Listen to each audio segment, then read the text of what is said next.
ગુજરાતમાં ભારતીય જનતા પાર્ટીના 30 વર્ષના શાસનમાં એટલો વિકાસ થયો છે કે હવે ભાજપના નેતાઓ જ મંત્રીઓને પૂછી રહ્યા છે કે આ કામ થયા નથી, આ કામનું શું સ્ટેટસ છે। અને મંત્રી એવું કહી રહ્યા છે કે બેસી જાઓ, હું તમારા માટે ગુડ ન્યૂઝ લઈને આવી છું અને દરેક કામ તમારા થઈ જશે। અરે બેન, 30 વર્ષમાં કામ કર્યા હોત તો આજે તમારે આ કેવું જ ના પડત। હું વાત કરી રહી છું છોટાઉદેપુર વિસ્તારની। છોટાઉદેપુરમાં કેટલો વિકાસ થયો છે, લોકોની કેવી પરિસ્થિતિ છે એ વિષયને લઈને તમે અને હું આપણે બધા જાણીએ છીએ, પણ ક્યાંક મંત્રી આ દરેક વાતથી ભૂલી ગયા હોય એવું લાગી રહ્યું છે। સમગ્ર મામલો શું છે, કેમ ભાજપના નેતાએ હવે મંત્રીને સવાલ પૂછ્યા છે, એ દરેક વિષયને લઈને વિગતે વાત કરીએ। નમસ્કાર, હું હંસિની અને તમે જોઈ રહ્યા છો નિર્ભય ન્યૂઝ।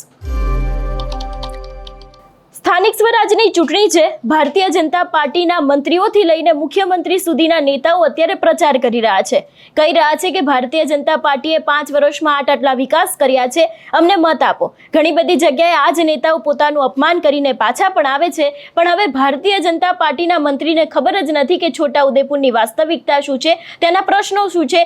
એટલા જ માટે થઈને લોકોને પૂછી રહ્યા છે કે જણાવો અહીંયાની સમસ્યા શું છે। તમે તો મહિલા અને બાળ વિકાસ મંત્રી છો, તમને તો ખબર જ હશે કે આ જ આદિવાસી વિસ્તાર છે કે જ્યાં મહિલાઓને ઝોલીમાં નાખીને લઈ જાય છે। આ મહિલા તમારી પાસે આવીને માંગ પણ કરી રહી છે કે અહીંયા અનાજનો પૂરતો જથ્થો નથી, જે વસ્તુ તેમને મળવી જોઈએ કોઈ જ વસ્તુ મળતી નથી। ત્યારે આ મહિલા મંત્રી છે, એમના દ્વારા એક સવાલ પૂછવામાં આવે છે કે બોલો લોકોની સમસ્યા શું છે। ત્યારે ભારતીય જનતા પાર્ટીના નેતા ઊભા થાય છે, તેમના દ્વારા એવું પણ કહેવામાં આવે છે આટલા વર્ષોથી અહીંયા પાણી ભરાય છે તો આનો નિકાલ ક્યારે આવશે। ત્યારે મહિલા મંત્રી દ્વારા એવું તો કહેવામાં આવ્યું છે કે આગામી સમયમાં નિકાલ આવી જશે, પણ ક્યારે? આટલા વર્ષોથી તમારી સત્તા છે તો પછી કેમ છોટાઉદેપુરમાં કોઈ કામ કરવામાં આવ્યા નથી? આ વિષયને લઈને વાત કરવામાં આવે, બોડેલી તાલુકામાં પાણેજ ગામે રોડ ઊંચો અને ગામ નીચાણવાળા વિસ્તારમાં છે। પૂર આવે ત્યારે ગામ ડૂબી જાય છે, તેના સવાલો મંત્રીને વરસાદી પાણીના નિકાલ માટે લોકોએ કર્યા હતા। છોટાઉદેપુર જિલ્લાના બોડેલી તાલુકાના પાણેજ ગામ જિલ્લા અને તાલુકા પંચાયતની ચૂંટણીની સભા સંબોધવા માટે આવેલા જિલ્લાના પ્રભારી અને મહિલા અને બાળ વિકાસ વિભાગના મંત્રી અને સામાજિક ન્યાય અને અધિકારિકતા વિભાગના રાજ્ય કક્ષાના મંત્રી મનીષા વકીલને લોકોએ વેધક સવાલ કર્યા હતા। 2006, 2008, 2012, 2013 અને 2022માં ગામમાં વરસાદી પાણી ભરાઈ ગયા અને ગામમાં પૂરના પાણી ફરી વળ્યા હતા, લોકો હેરાન થયા હતા। તેમ છતાં પણ હજી સુધી આ વાતનો કોઈ જ નિકાલ લાવવામાં આવ્યો નથી। આટલા વર્ષોથી તમારી ત્યાં સત્તા છે તો પછી ત્યાંના જે નેતાઓ છે એ લોકો શું કરી રહ્યા છે? જ્યારે એક મહિલાએ મંત્રીની ગાડી પાસે જઈને સસ્તા અનાજની દુકાન પાણેજ ગામમાં નથી, રેશન કાર્ડનો જથ્થો લેવા માટે નદી ઓળંગીને ટૂંકા રસ્તા પર જઈએ છીએ, જ્યારે મેઇન રોડથી 5 કિલોમીટર દૂર જે ગામમાં જવું પડે છે ત્યાં દુકાનમાં પૂરતો જથ્થો પણ આપવામાં આવતો નથી, તેવી પણ રજૂઆત કરવામાં આવી હતી। જે રીતે દરેક લોકોએ સવાલ કર્યા હતા, મંત્રીને ઘેર્યા હતા, સૌથી પહેલા તો એ દરેક દ્રશ્ય ઉપર નજર કરીએ। અનાજ લેવા ઉસ નદી ફૂલ હોય ને તો પાણી ઉતરીને જવું પડે છે અને અનાજ પણ પૂરતું મળતું નહીં। ચણા નહીં, તુવેરની દાળ નહીં, તેલ નહીં, કઈ બી મસ્તું નહીં। આની દુકાન ક્યાં છે? અમારા એસીસન સામે ગેલપુરમાં છે, એટલે પાણી ઉતરીને જવું પડે અને એટલે વરસાદના સમયમાં તકલીફ તકલીફ પડે છે। અને અત્યારે બી પણ એવો તકલીફ કે જો મળે તો મળે ને પછી પૂરું થઈ ગયું એમ કહી દે છે, એટલે પાછા પણ રાશનની શોપની દુકાનમાં હું કેવડાવી દઉં। હા, ચોક્કસ। ચાલો, ઓકે। હા, જય કેવું છે? મજામાં છો? કોઈ તકલીફ? એકદમ મજામાં, તો બહુ સારું।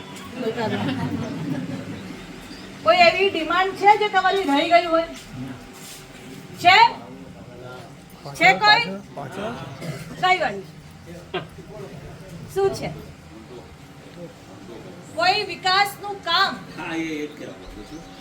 જો રહી ગયું હોય, જે વર્ષોથી પેન્ડિંગ હોય, બોલો। અમારા ગામની અંદર 2006, 2008, 2012-13 અને છેલ્લા 22માં જ્યારે પાણી આગળથી આવે છે ત્યારે આ અમારા ગામની પરિસ્થિતિ કુવામાંના દેડકા જેવી હાલત બની જતી। એટલે અત્યારે એક જ મિનિટ સાંભળો મારી વાત, તમને આટલું સરસ બોલું છે, બેસો ને। તમારી પીડા અમે પહેલાથી જાણીએ છીએ, બોલો। ચલો બીજું બી બોલીશ, આપ બોલો। હાઈવે નંબર જે 56 જાય છે ને, મારે શું છે બેન કે આ રેલ પાણીનું સંકટ આવે છે ને, આ તારીખો ઘણી બતાવી, આ વર્ષ ઘણી બતાવ્યું ને, એની અંદર આગળથી જે પાણી આવે છે ને અહીંયા ઘેરાવ કરે છે।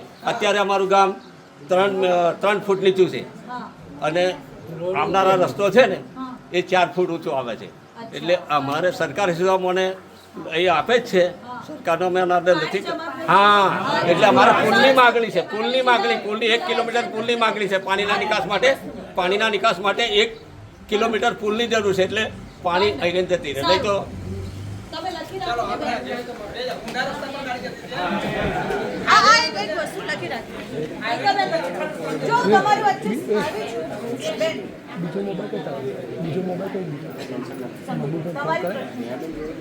ચલો હવે તમે જે કહો છો રોડ લેવલથી તમારું ગામ નીચું છે અને પાણી બધું આવે છે, એટલે વરસાદી કાંસ નાખીને પાણીનો નિકાલ થઈ શકે એવી પરિસ્થિતિમાં અમે આનો નિકાલ લાવીશું. જો રહી ગયું હોય, જે વર્ષોથી પેન્ડિંગ હોય, બોલો.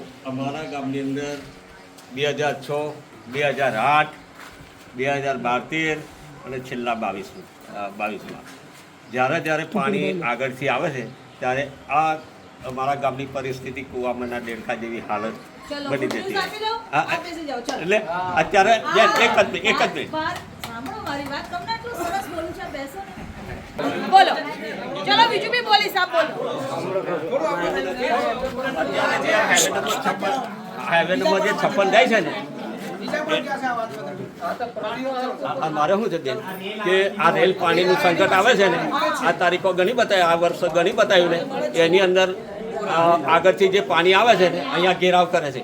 અત્યારે અમારું ગામ 3 ફૂટ નીચું છે અને આવનારા રસ્તો છે ને એ 4 ફૂટ ઊંચો આવે છે. એટલે અમારે સરકારી સુવિધા મને અહીં આપે જ છે, સરકારનો મેં આદર નથી.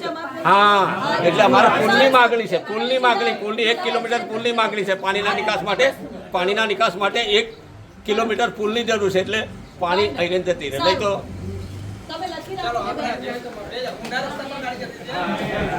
આ એક વસ્તુ લખી રાખી. બેન, બીજી વાત છે, છેલ્લા 30 વર્ષથી સરકાર, રાજ્ય સરકાર ભાજપની છે, 5 વર્ષ જિલ્લા પંચાયત, 10 વર્ષથી શાસન ભાજપનું છે. પાણી ગામમાં પાણી ભરાય છે, દર વર્ષે લોકો હેરાન થાય છે, રસ્તો બંધ થઈ જાય છે, નીકળી શકતા નથી. તમારું શાસન છે ત્યારે અહીંયા સવાલ થયો છે. આજે જ્યારે મેં પોતે સામેથી પૂછ્યું કે ભાઈ શું વિષય છે, ત્યારે ગામજોની એક જ વાત હતી ખાલી કે ભાઈ પાણી ભરાય છે, રોડનું લેવલ ઉપર હોવાથી અને ગ્રામનું નીચે લેવલ હોવાથી આ વિષય આવે છે.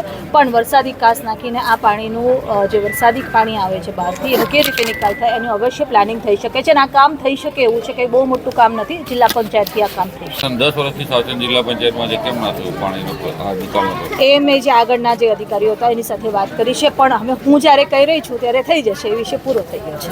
જ્યારે પાણી આગળથી આવે છે, જેવી રેલ જેવા સંકટો આવે છે, ત્યારે અમારા ગામની પબ્લિકની કુવામાંના દેડકાની જેવી હાલત બની જાય છે. કારણ કે અમારો પુલ, અમારો જે રોડ છે એ 1 મીટર ઊંચો છે અને ગામ 1 મીટર નીચું છે. હાલની પરિસ્થિતિ જોવા જતાં અમને હાઈવે નંબર 56નું જે કામ ચાલી રહ્યું છે, તો આગળ પાણી બાંધવામાં આવે છે, તો અમારે ચોમાસાની અંદર કોઈને બહાર નીકળવાનો આરો રહેતો નથી અને ઘણી એવી મુશ્કેલીઓ અમારે વેઠવી પડે છે. જેથી કરી આજના દિવસે આપણા ગુજરાતમાંથી મંત્રી શ્રી પધારેલા, એમને આ રજૂઆત કરવામાં આવે છે અને હાલ અત્યારે કામ પૂરજોશમાં ચાલી રહ્યું છે. તો અત્યારે જ એની દરખાસ્ત થાય અને આવનાર દિવસોની અંદર આ મને પુલ મળે એવી અમારી પુલની માગણી. 2006, 2008, 2012-13 અને 2022-23 રજૂઆત કરી તો શું પરિણામ નહીં આવતું? બેને મને આશ્વાસન આપી છે કે આ થઈ જશે. આટલા વર્ષોથી નહીં થયું તો અમે અગાઉ પણ PWને ઠરાવ આપી ચૂકેલા છે, પણ એનું કંઈ મોં માથું જણાતું નથી. અને અત્યારે જો આ કામ થાય તો ગામને લાભદાયી બને એવી અમારી અપેક્ષા છે. દર વખતે વચન આપે છે થઈ જશે, તો કેમ થતું નથી એનો કોઈ જવાબ? હવે ઉપરના જ જાણે.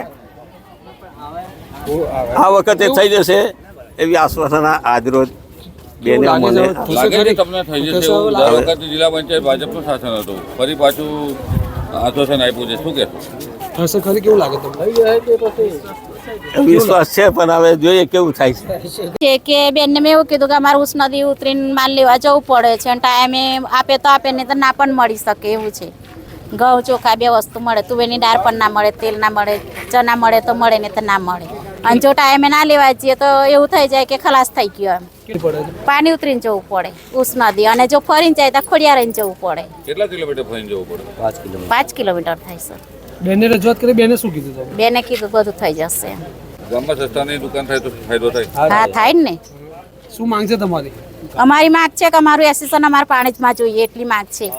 આ વિષયને લઈને વધુમાં વાત કરવામાં આવે તો પાણેજ ગામ પૂરના પાણીથી ડૂબી જતું હોવાથી મંત્રીએ લોકોને પડતી મુશ્કેલીના સવાલ તો પૂછી નાખ્યા, પરંતુ પછી મુશ્કેલીમાં મુકાયા અને પછી સવાલ પૂછવાનું ટાળી નાખીને સભાને આગળ વધારીને ગાંધીનગર સુધી તમારી રજૂઆતો મોકલાવજો તેવું કહીને ઉમેદવારને તમામ વસ્તુ નોંધી લેવા માટે સૂચનાઓ આપી દીધી. પરંતુ લોકો જ્યારે પોતાની રજૂઆત કરતા હોય ત્યારે મુક્ત મને સાંભળવું જોઈએ. હાલ તો આ બેઠક ઉપર ભાજપના બળવાખોર ઉમેદવાર અપક્ષની ચૂંટણી લડી રહ્યા છે, જેને લઈને મંત્રીઓ સભા કરે છે, પરંતુ મેદની પણ ઓછી જોવા મળી હતી. જ્યારે લોકોની રજૂઆત સાંભળીને પણ મંત્રી છે તે વિમાસણમાં મુકાઈ ગયા હતા કે ખરેખર અહીંયા આટલા પ્રશ્નો છે તો પછી તમારા નેતાઓએ કર્યું શું છે. એટલે જે રીતે અહીંયા રજૂઆત કરવામાં આવી રહી છે, ભારતીય જનતા પાર્ટીના નેતાઓ પોતે જ મંત્રીને કહી રહ્યા છે કે અમારા ગામમાં આટલા પાણી આવે છે, ત્યારે મહિલા દ્વારા એવું પણ કહેવામાં આવે છે કે કામ કરાવી દઈશું. એ બાદ તેમનું પણ નિવેદન સામે આવ્યું. જે વ્યક્તિ આની રજૂઆત કરી હતી એમનું એવું કહેવું છે કે જોવાનું રહેશે કે દર વખતે જે નેતાઓ આવે છે અહીંયા ફાકા ફોજદારી કરીને જતા તો રહે છે,